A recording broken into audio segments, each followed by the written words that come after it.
L'évangile de Matthieu.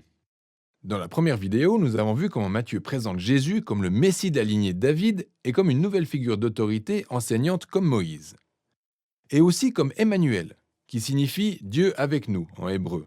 Après que Jésus ait annoncé et enseigné l'arrivée du royaume de Dieu, et après qu'il ait apporté le royaume dans la vie quotidienne du peuple d'Israël, nous avons vu que Jésus a été accepté par plusieurs personnes, mais rejeté par d'autres, en particulier les chefs religieux d'Israël, les pharisiens.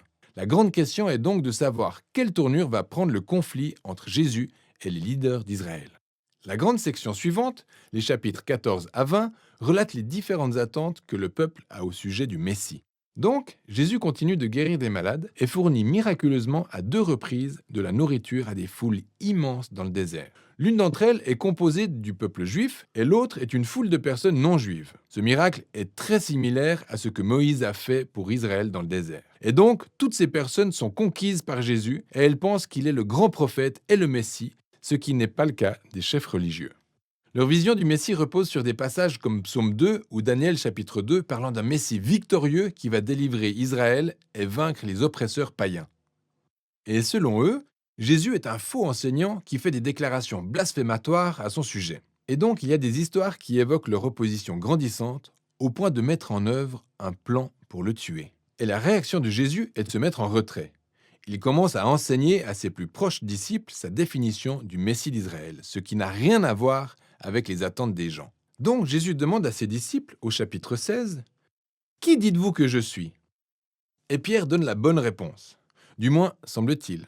Il répond, « Eh bien, tu es le Messie, tu es le Fils du Dieu vivant. » Il devient ensuite évident que Pierre pense à un roi dont le règne et la victoire seront basés sur la puissance militaire.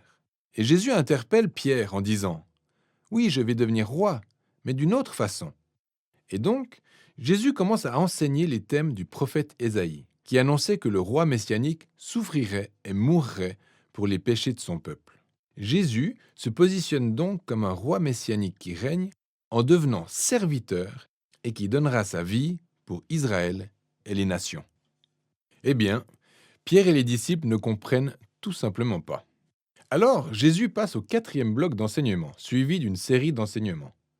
Il porte tout sur la nature inversée du royaume messianique de Jésus qui bouleverse tous nos systèmes de valeurs. Donc, dans la communauté du roi serviteur, vous êtes honorés en servant les autres.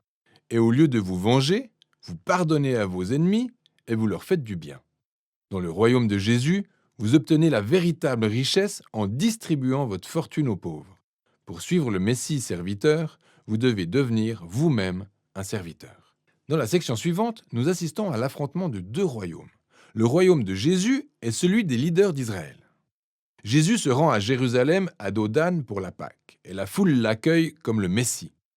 Il pénètre immédiatement dans la cour du temple et cause d'énormes changements qui arrêtent les sacrifices quotidiens.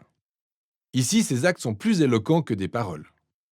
En tant que roi d'Israël, Jésus affirmait son autorité royale sur le temple, l'endroit où Dieu et Israël se rencontraient. Selon Jésus, le temple était corrompu par l'hypocrisie des leaders d'Israël. Ils contestent donc leur autorité et bien évidemment, ils en sont profondément offensés. Alors ils essaient de piéger Jésus et de l'humilier lors d'un débat public, mais échouent. Donc ils décident de le faire tuer. En réponse, Jésus dispense son dernier bloc d'enseignement.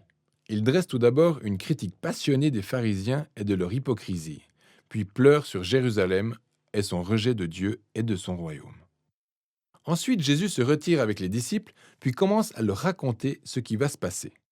Il est sur le point d'être exécuté par ses leaders, mais leurs actes vont entraîner leur propre déchéance. Car au lieu d'accepter le royaume paisible de Jésus, ils vont s'engager sur le chemin de la révolte contre Rome. Et c'est ainsi que Jérusalem et son temple seront détruits.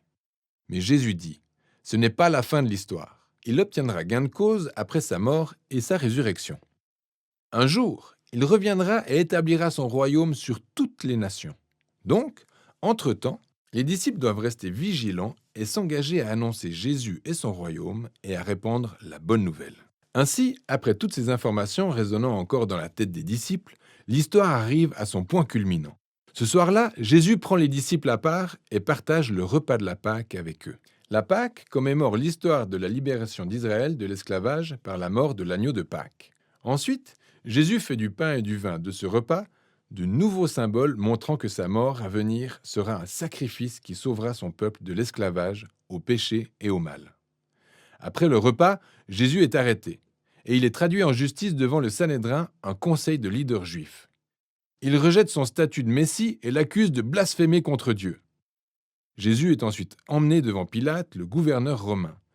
Pilate pense que Jésus est innocent, mais il cède à la pression des leaders juifs et le condamne à mort par crucifixion. Jésus est donc emmené par les soldats romains et crucifié.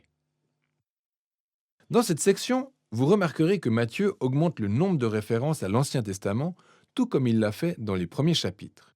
Il tente de montrer que la mort de Jésus n'est ni une tragédie ni un échec, mais plutôt l'accomplissement surprenant de toutes les promesses prophétiques de l'Ancien Testament. Jésus est venu comme le Messie serviteur, dont parlait Ésaïe. Il a été rejeté par son propre peuple. Mais au lieu de les juger, il est jugé à leur place, subissant les conséquences de leurs péchés. Nous arrivons ensuite à la scène de la crucifixion. Et alors que l'histoire tire à sa fin, le corps de Jésus est placé dans une tombe.